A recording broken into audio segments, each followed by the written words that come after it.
Hello all, thank you very much for tuning in. Tonight we're going to talk a little about this B&O 210-2 Texas type, made by Conover in Tarrytown, New York. Cast bronze boiler, bronze chassis, bronze tender back here. Has a 6-volt motor. It's quite a large engine for HO. This was introduced early in '39. Here's the Conover flyer showing the engines here. Rare instant to see two of them together.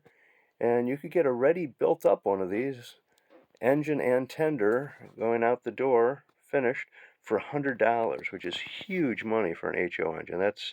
You're way up into O-scale engine money for that. But they thought they could get it.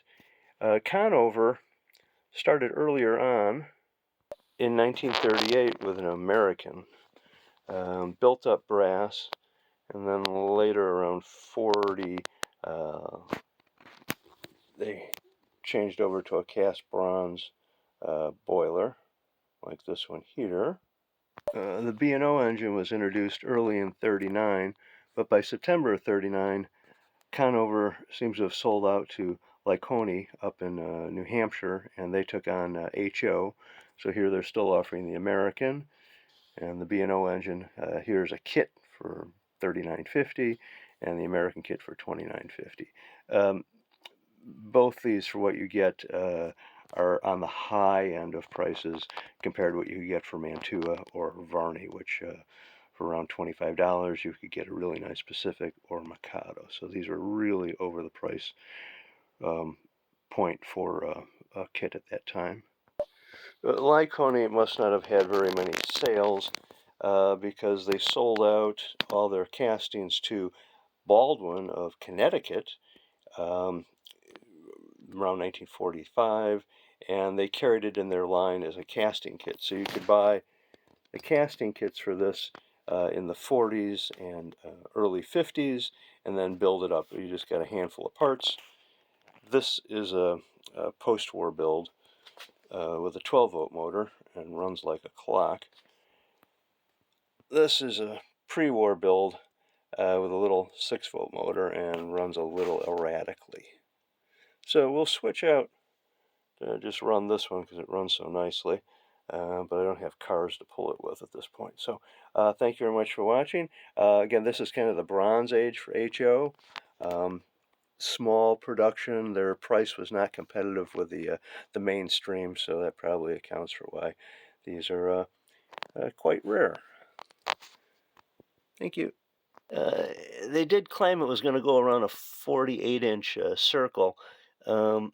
This engine here has a hard time going around a 6-foot circle, and the only flanges here are on the second drivers and on the rear drivers back here. So if you had any more drivers, you're not going around a 6-foot circle. This one back here, you have flanges on the rear and the two front, and it barely goes around. It's screaming for wider radius. So here's the pre-war castings, but built up post-war, sold by Baldwin.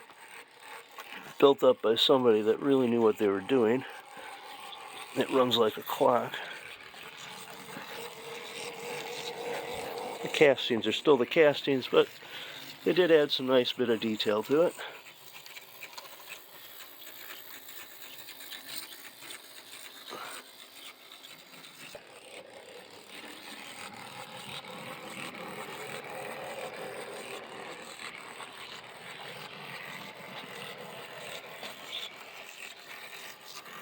Thank you very much for watching.